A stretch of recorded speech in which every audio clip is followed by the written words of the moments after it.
Action returns tonight in Brazil as the semi-finals take center stage. This is China's television broadcasting live from Lagos. I'm Cecilia Mogbe and you're watching Sport This Morning. First, the headlines. Nigerians await FIFA decision after the inauguration of the Electoral Committee was cut off yesterday. And when the Brazilians file out against the Germans tonight, one thing will be in their hearts. It is winning the game for injured Neymar. And he played just 15 matches for Chelsea last season, but now he will earn £3.6 million a year in AS Roma. And he will also get a chance to play in the Champions League.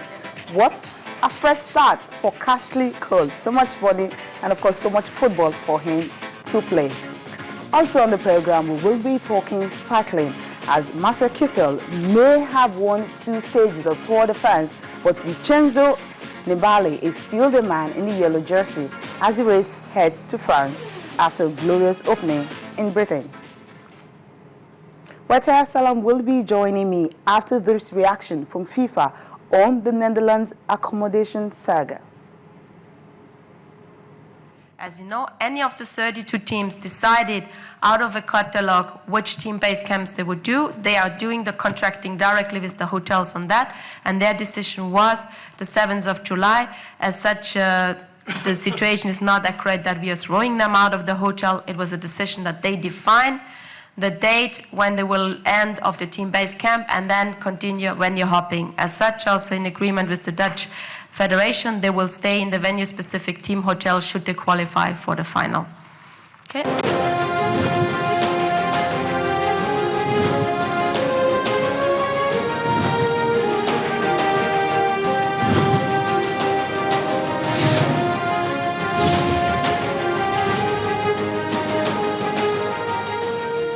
Finals, of course, will take center stage tonight, and the big one is the Germans and the Brazilians. Remember the last time they met was in 2002, and of course that was in World Cup finals, and the Brazilians had the upper hand. So many goals have been scored between these two sides, about 63 goals, but the Brazilians, of course, scoring more in all their meetings. Taya Salam, Taya, good morning. Yeah.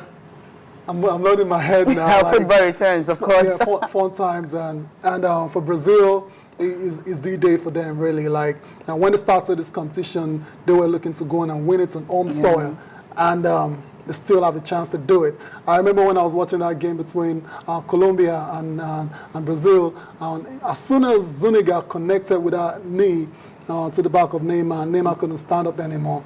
A friend of mine that I was watching with just told me that's how the cookie crumbles. Yeah, like basically that's the end of the World Cup for Brazil. I can understand why. For me, that shows Neymar as the MVP of the tournament.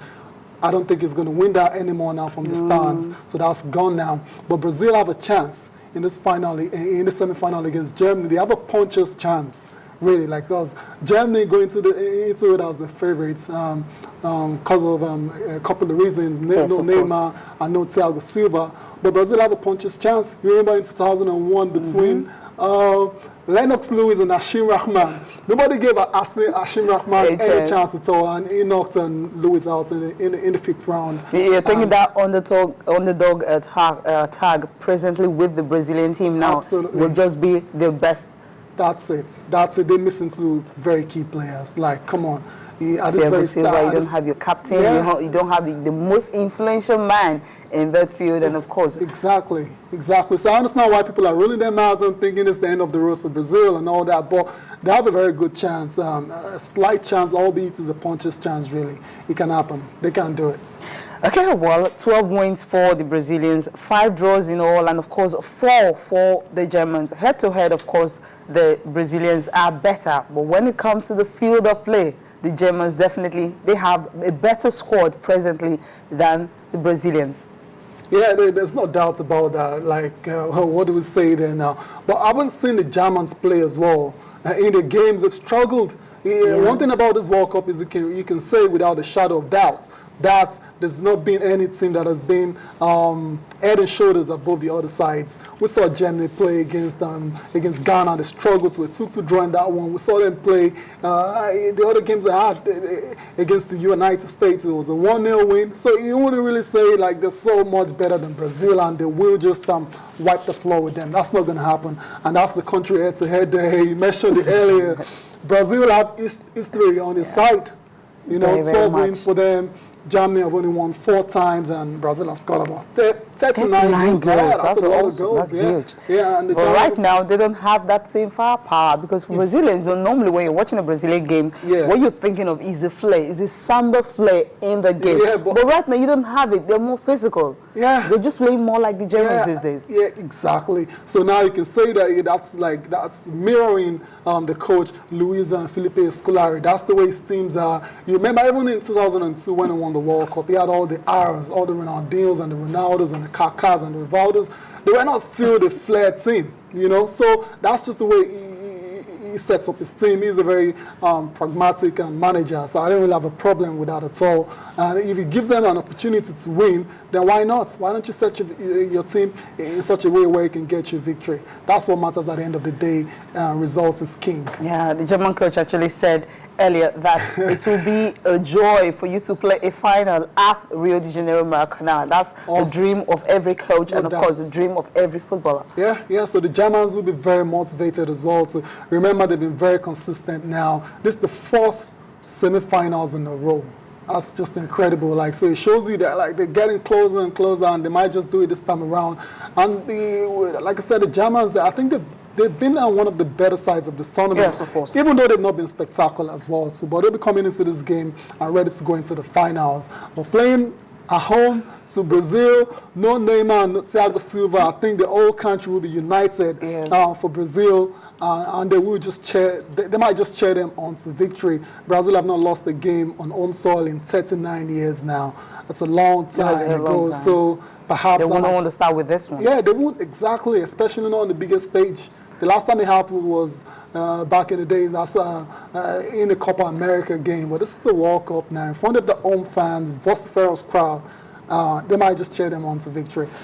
Germany definitely are in for a tough game. Yeah, a tough game for them. Well, the stadium that they will be playing is Estadio Mineiro. That's another big stadium that was actually constructed in 1965. And it's about 58,000 capacity, close to 60,000 fans will definitely be cheering the Brazilians to victory when the Germans, of course, file out against them tonight. A huge stadium, a huge atmosphere, and of course the Germans will definitely need more than just confidence for them to be able to, take a bite out of the Brazilian. It will be very, very difficult at this stage. Yeah, no doubt, no doubt. A lot of people discount the advantage of the home field advantage. That's what they call it, really. A lot of people don't think it works, but it actually works. It's been working for the Brazilians because they've not really been playing too well. Yeah, they've been winning. Yeah. And if you check yesterday, actually, at this particular stadium, they had a penalty shooter. They had to train for that. So it definitely tells you they really want everything possible, no matter what's going to happen. Extra time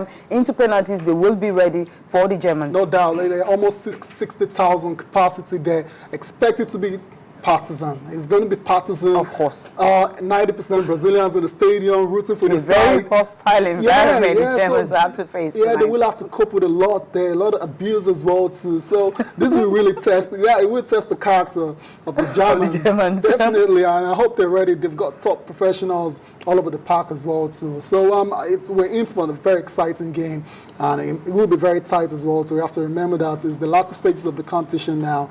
There won't be free for alls. There won't be, nobody's going to be eating anybody's lunch just like that. So we're in for a very good game. It might be very tight, but it's going to be very exciting. Well, I can't really wait for that. So who's your money on?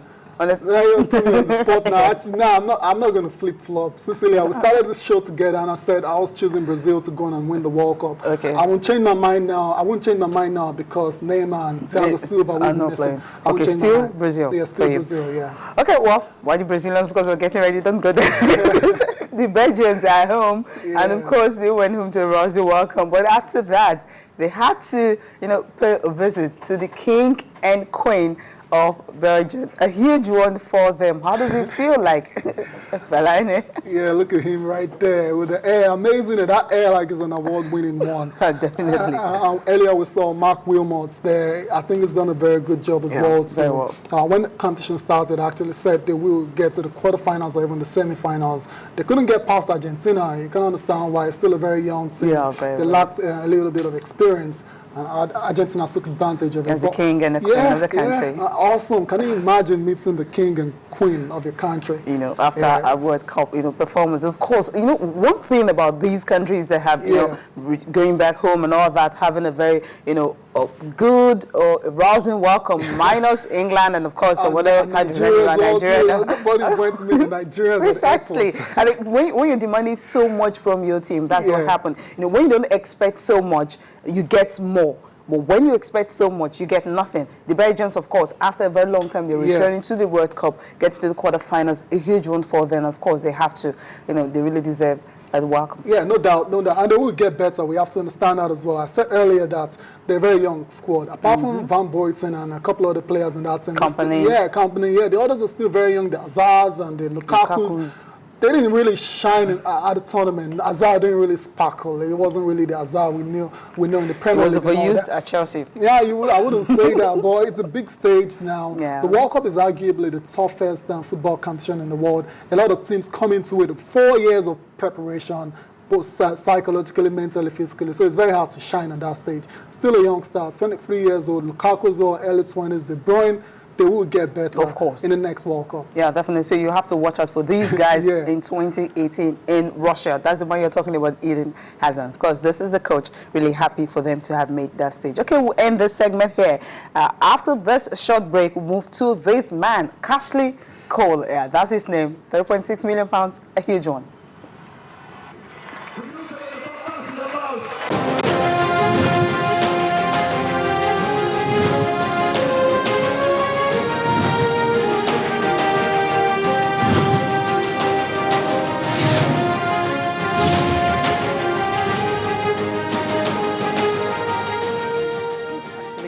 Train some vibes. Is it jives or what? That made that jabs in there. Just a little, though. That Ashley Cole is not Ashley Cole. He's not going for the money. Come on, he's 33 and he's going to earn £3.6 million in AS Roma. He'll get to play Champions League football. You know how much is going to come to his pocket? But seriously. Okay, when he went to Chelsea, he went for the money, but Chelsea, you can understand. He went for the money. Arsenal couldn't pay him, and he went to another rival club. You can understand. But right now, he's moving to Roma, and he's going to be earning it's a huge pay cut. Yes, to go to Roma. It is. But at his age, I'm looking at his age. He's 33.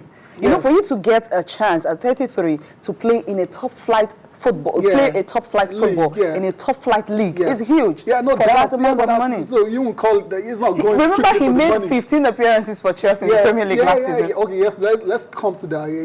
The writing was on the wall that he's no longer a first choice, and for Chelsea, once Azpilicueta started playing left back, Azpilicueta is the right back. But Cole. He's a decent player. He's still a very good player, and he's going to a league now that is not as fast and as robust as the Premier League. So I think that will suit him. It will suit his game and his age at the moment. But then the money you're talking about, come on, man, Cecilia. Ashton is going to enjoy himself. It's a new adventure for him. And of course, he will definitely fit this style because of his own style of play. You know what I'm talking about? Tackle. Okay, well, on a sad one now. Fredo Di Stefano, that's a Real Madrid great. That's the man who played his football for 3 different countries, for Colombia, of course, for Argentina, and also for Spain, for their national team. He scored more than 300-something goals for Real Madrid, of course, when he was there. He spent 11 seasons. He passed away yesterday evening, after 3 days after his 88th birthday. And, of course, on Saturday, we had a report that, he suffered a heart attack. Of course, he was critically ill in the hospital. But yesterday, we received the news that he passed on at the age of 83. Madrid fans, of course, have been paying tribute to him. And of course, they're all saying that when he actually made Real Madrid the club it is present. Yeah, come on, you can't argue with that at all. The European Cups Real Madrid won between 1956 and 1960 was largely down to Alfredo. He won 5. Yeah, Di Stefano, incredible player, all-time great. It's a sad one, really. Some people might say it's old now and all that, but believe me, it's never a good feeling when someone passes on. But like I always say about great players, he is not dead, really. He's just moved on to the next level. Obviously, a lot of us wouldn't know much about Alfred Di Stefano as in us, the Y, the Generation Y. But apparently, the baby boomers and the Generation X's, they know a lot about Alfredo Di Stefano, and they believe he is just arguably one of the best players that has ever played the game of football. Okay, may he so rest in perfect peace. Okay, from this one, I will just move to another one. Well, there's another great man who is almost 80 years old, though he's still very much alive, of course. I'm talking about Donald Sterling, the man who wasn't present when the trials for the sale of his club started yesterday, the owner of LA Clippers. Remember, he has been in the news for a very long time. Judging from the fact that the racist issues and, of course, the NBA banning him and all that. But yesterday was supposed to have commenced the sale of his club to Steve Ballmer, but the issue is he wasn't there. Well, for his attorney and, of course, that of his wife, Shirley Sterling, who wants the club to be sold for $2 billion, they spoke on it and the reason why he wasn't really present. But for Shirley, the attorney is really not too happy with the fact that he wasn't there because this is actually stalling the sale of this huge club.